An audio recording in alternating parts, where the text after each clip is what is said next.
après-midi. Et le mercredi après-midi, on ne mange pas, on ne boit pas, on ne dort pas, et on n'écoute pas des trucs genre iPod, MP3 et tout ça machin.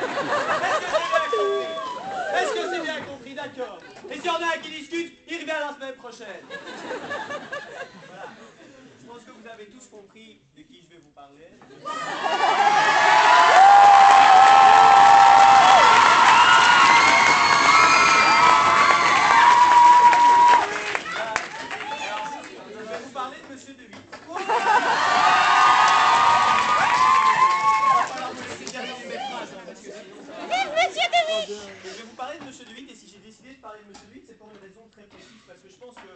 Chaque année, on change de prof, voilà, tout ça, on passe par certains profs, tout le monde n'a pas le même prof, mais il y a quelqu'un qu'on a tous en commun.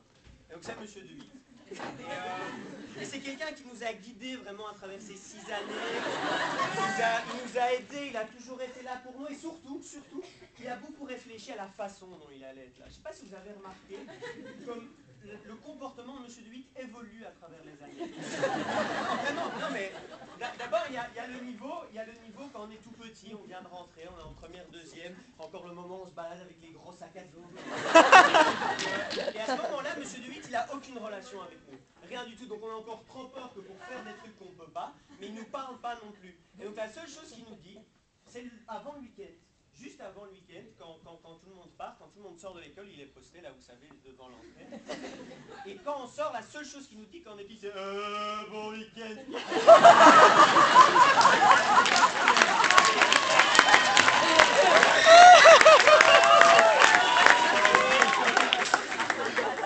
Moi je me souviens que ça me terrifiait, j'avais envie de partir en courant et dire bon week-end. Je me souviens qu'il me faisait vraiment très très peur et je pense que c'est quelque chose d'assez général. Alors après, il y a le deuxième stade. Donc il y a le stade 3e, 4e, on se dit finalement il est sympa, il m'a jamais rien dit, j'ai pas de problème avec lui, je vais faire des trucs de fou. Par exemple, un truc qu'on fait, c'est on s'assied sur les tables. Vous avez remarqué? Comme ça, on se dit bon, ben, c'est pas grave, il va rien dire. On s'assied sur la table et au moment où on s'assied sur la table, il y a Monsieur De Witt qui se retourne, qui nous regarde très gentiment et qui dit tout doucement tu fais ça chez toi aussi?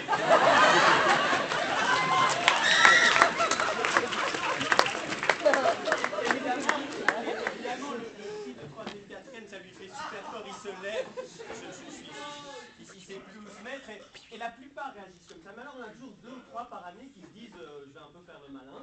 Et au moment où Monsieur De Witt lui dit tu fais ça chez toi aussi? Il a très très envie de dire oui. Mais alors ça, Monsieur De Witt, c'est lire apparemment. Il voit que le gars va répondre oui, et alors il lui dit de toute façon, et me dis pas oui, sinon c'est un rendez-vous le mercredi après-midi, et le mercredi après-midi, on ne mange pas. Non mais moi j'ai très très fort ressenti ça. Puis il y a le dernier niveau, le niveau 5e, 6e, comme ça on peut sortir quand on veut, vous savez. Quand on n'a pas cours, on peut sortir et tout ça. Et un truc qui se passe souvent, c'est les gens qui veulent aller fumer une clope, donc qui sortent en courant, et ils vont vite s'allumer une clope, ils ont 50 minutes, ils doivent se brouiller.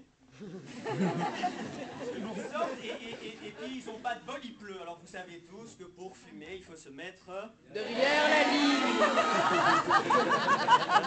Malheureusement, quand il pleut, c'est assez chiant de se mettre derrière la ligne, parce que s'il faut se mettre derrière la ligne, on est mouillé, la clope elle s'éteint, ça marche pas et tout ça. Donc il y a toujours des gens qui vérifient bien que lui n'est pas là, ils regardent dans le préau, puis après ils vont regarder et tout ça, ils sont sûrs qu'il n'est pas là. Au moment où ils sont sûrs qu'il n'est pas là, ils mettent un pied avec leur clope en dessous du porche, mais ils mettent un pied et tout d'un coup il apparaît. Alors on ne sait pas comment. Oups, il est là, mais derrière la ligne.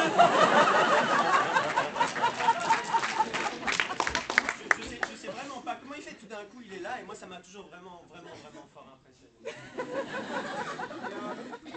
Et alors là, même chose, la plupart des gens disent bon d'accord, je vais derrière la ligne, ils sont mouillés, tout ça, et puis il y en a toujours un ou deux qui veulent faire le malin. Et il y en a toujours un qui essaye, qui s'approche de lui, qui lui dit écoutez monsieur, il pleut, on va être mouillé, essayer d'être un peu, de comprendre, tout ça, il essaye vraiment de le convaincre. Alors là, il y a une facette très très importante de monsieur De Witt dont on ne parle pas assez souvent, je trouve, c'est son humour. Vous trouvez pas que Monsieur De Witt a un humour sans limite. Et par exemple, le moment où ces gens qui essaient de le convaincre, il a tendance à les regarder très sérieusement. leur dire, alors ou bien tu fumes ta sèche et t'es mouillé, ou bien tu fumes pas et tu restes sec.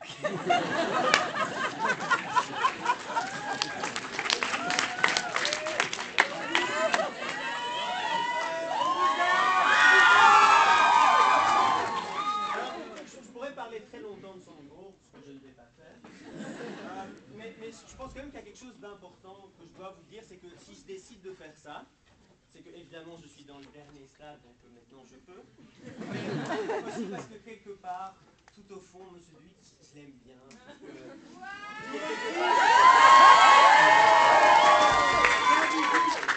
Non mais c'est vrai parce que oui, il est dur et oui, il fait régner le règlement, mais il y a quelque chose, il y a des moments où c'est possible de l'amadouer un peu, de le calmer un peu. Et il y a une des choses qu'on va partager entre nous, hein, juste comme ça, une chose qui marche très très bien avec M. De Witt, qu'il adore, qu'il craque tout de suite, c'est l'accent québécois. Alors ne me demandez pas pourquoi. Ne me demandez pas pourquoi, je sais pas, je veux dire, il a peut-être eu un moment, une aventure, quelque chose dont il se souvient, enfin je sais pas, c'est pas ma vie. Mais toujours est-il que quelque chose, par exemple, imaginez, vous êtes au 12e retard. Vous arrivez, vous savez que vous allez avoir une retenue, vous n'avez pas envie, c'est le début du printemps, il fait beau, vous avez envie d'aller au parc, rien de plus normal. Et vous savez que quand vous allez lui donner le journal de classe, il va tout de suite vous mettre votre retenue et que ça va être foutu. Alors là, il y a un truc qu'il faut faire, très naturellement. Si vous n'êtes pas naturel, ça ne marche pas. Vous arrivez, vous sortez votre journal de classe, vous approchez de sa petite table, vous ne lui donnez pas, hein, parce que si vous lui donnez, ça va pas. Vous ne lui donnez pas, vous restez bien accroché au journal de classe, vous l'accrochez, vous le regardez, vous dites, écoutez, monsieur Loup, pour une fois, vous pouvez peut-être faire une petite exception. Pas tout à fait obligé de me mettre ma retenue, là, où c'est longtemps qu'on se connaît, qu'on se côtoie, puis peut-être une fois, vous fermez les yeux. Et vraiment, monsieur De Witt, il adore. Alors là, il hésite, je craque pas, et il va rentrer dans votre jeu. Donc il va se mettre à parler en québécois aussi. Alors, il y a une grande chance de retrouver un caribou dans la phrase.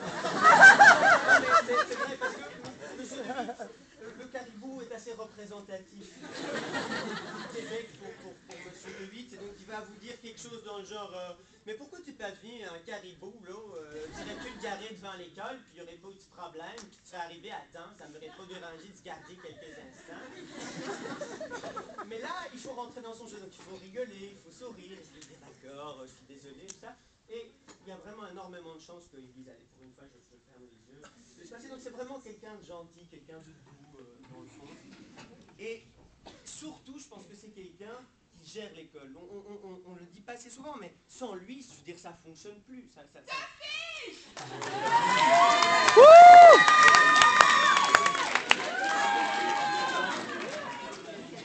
Alors j'ai deux preuves de ça. Je me suis dit c'était juste une image que j'ai. Alors je me suis dit je vais essayer de trouver des preuves.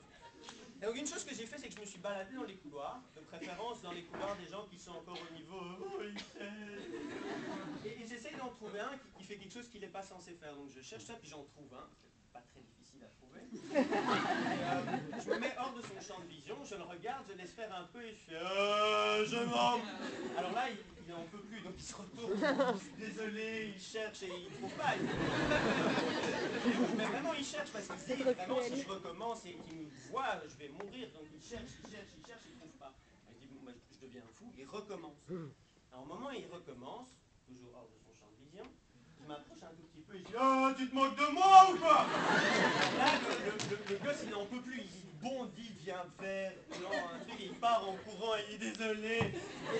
C'était vraiment impressionnant, comme même quand il n'est pas là, parce que je dirais, il suffit de regarder dans un couloir, on voit bien qu'il n'est pas là. Ben, les élèves arrivent quand même à croire qu'il est là, qu'il les surveille, on ne sait pas comment, mais et je trouve que c'est quand même assez représentatif de l'importance qu'il a en nous. Alors il y a une autre chose, c'est que bon, cette année les choses vont peut-être un peu moins bien dans l'école, on remarque pas mal de jours de renvoi, de retenue et tout ça.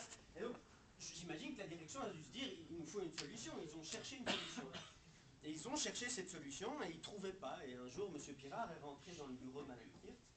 Il lui a dit Madame la préfète, je pense avoir trouvé la solution à notre problème. Mme Kirtz était très contente, vraiment elle se dit ah chouette, il a trouvé, tout ça. D'un autre côté, le truc c'était un peu bizarre la façon dont il annonçait.